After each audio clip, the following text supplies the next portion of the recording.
Hey guys, welcome back to another Guardian Show. I'm here with Hope Knight, and we're going to be speaking about who you should date. And yeah, so what's your point on that, Hope? Oh, we're just striking jumping. question. We're jumping straight into it. Straight into it. Okay.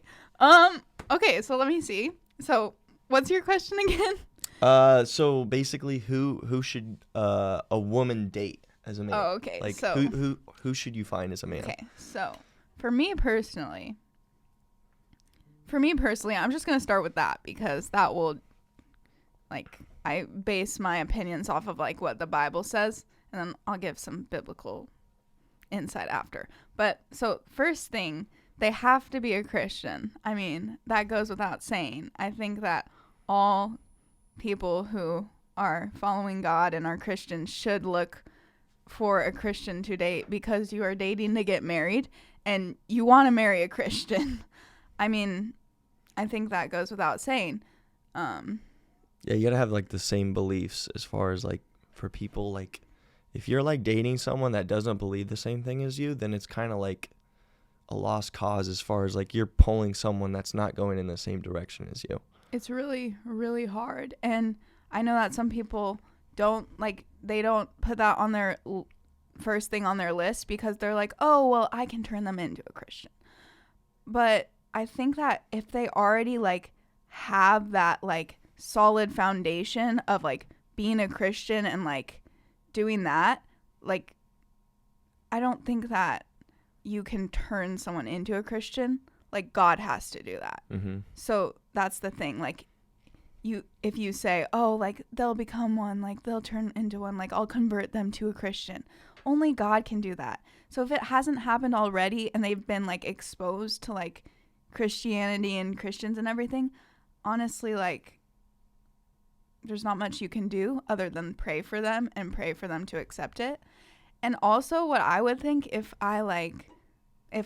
someone became a Christian, I would think like, well, did they only do that so that I would like date them or something? Like, did they only do that like for me and they don't really like have a relationship with God? You know what I mean? Yeah, you have to see the intents on people. Because I definitely have like, there's two situations that I have as far as people that I know. And one of them is like the part where they want to change them. Mm-hmm. And in that way, it's like they're doing it in a desperate way where they want someone. And that in itself is a red flag or like a sign that that's like not what you should be doing. And then there's another one where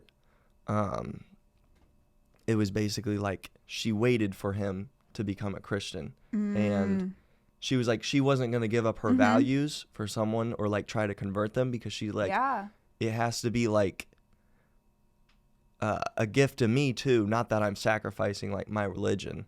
Yeah, that's really good. If you like, you love them, like if you love someone, that's like what's really hard. If you love someone that's like not a Christian and just like she like waited for him. Yeah, she wasn't going to sacrifice She wasn't going to sacrifice her values for that. That's really good.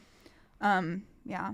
So not only do they have to be a Christian, but I think they also have to be like pursuing Jesus like every day. They have to be showing me that they are a Christian, but like a true Christian, you know what I mean? Because lots of people can say they're a Christian. Like so many guys are like, yeah, I'm definitely a Christian. Yeah, like, oh, I love Jesus. Party on the weekends. But then they go to bars and get all these girls, and then we're like, oh, but God still loves me. I'll just go to church the next day. It will be fine.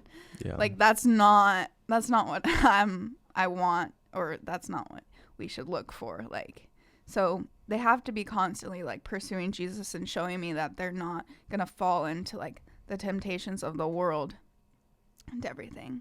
And to show security. I feel like that's a big, like, you have to be attracted to the person, obviously. You can't just be like, oh, just because they're a Christian. Like, I feel like God will, like, at least give you the person that you, like, are meant to be with, that you're attracted with, and give you all the, I guess, qualities that you would look into a perfect person. Not a perfect person, but, like, the one for you. Yeah. Yeah, so let me get back to what I was saying. Sorry, that was my bad. That's so mean. Okay.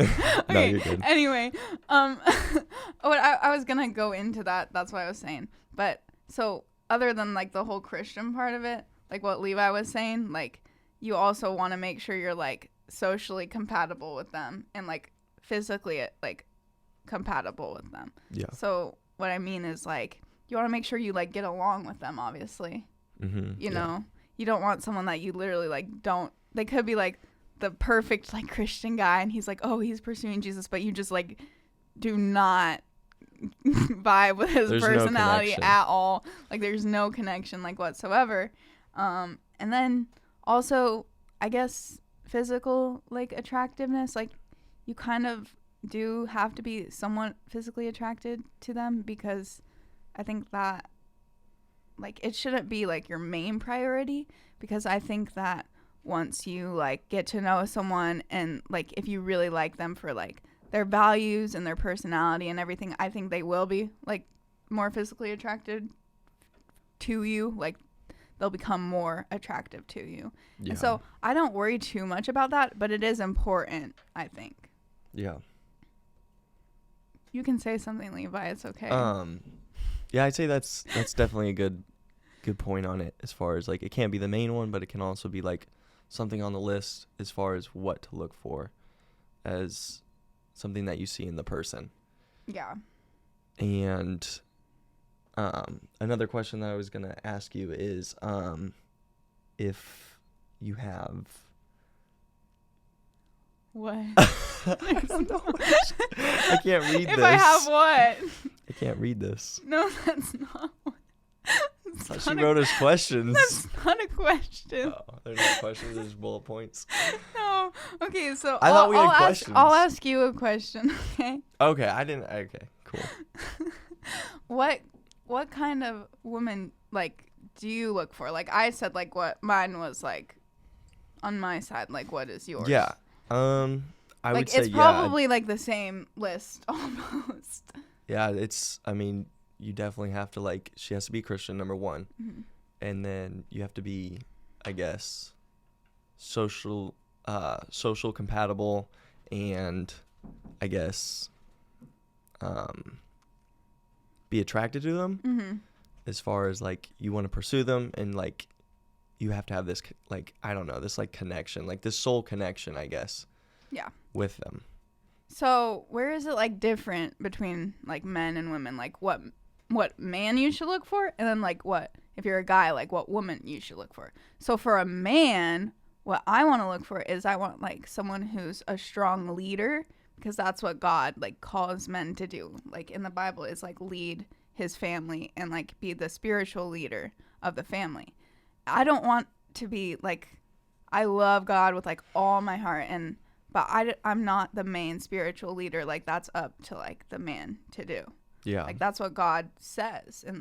And the man is also called to like protect and to be like the strong, the biggest. Like the strong foundation. Yeah. And as like a woman, like you're supposed to like submit to your husband. I know it's like, it like sounds so in this like day and age, it's a little, yeah, it sounds like so wrong, but it doesn't mean like, oh, bow down to your husband like he's all powerful and everything. But you should want to choose to like trust submit him. So yeah, especially fully. That's why it's so important on who you date, because you want someone that you are gonna like want to submit to and are going to want to like follow as they like lead you. You're gonna want someone that you trust and that is a good man, like a godly man. That's why it's so important. Like always do what's right. Who you choose to date, because you're dating to get married, and that's what you're gonna not have to. You don't have to, but the Bible calls us to submit to our husbands. Yeah. And like, what does that mean? Like to submit to your husband? It means like you are saying that he's the main leader of the household, and you come together and you make decisions together, but in the end he gets like the say because he's the man of the household. Does that make sense? Yeah, and definitely like to trust him that he's gonna like do the best decision in that moment, and not everything's gonna be perfect with a person. Yeah. There's no perfect person. Yeah. But in order for that to work, you like have to trust him. Like that's why it's so important. Like you have to like know that he is the godly man. Like that's why it's so important. So yeah. Yeah. So what about for a woman? Like, what is the woman's job to do? Like, I would say basically to provide and nurture. To provide?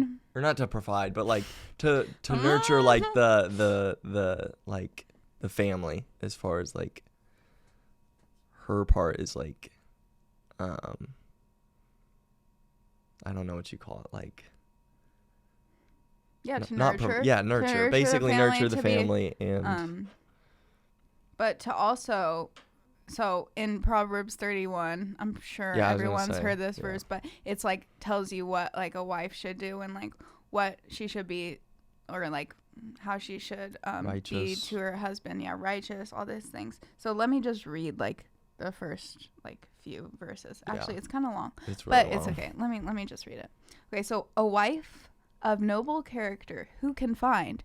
She is worth far more than rubies. Her husband has full confidence in her, and she lacks nothing in value. So that already tells you that it's going to be hard to find a good wife, because they're rare out there, especially in these days. They're very rare to find. Yeah. They're gems. Let's just say that.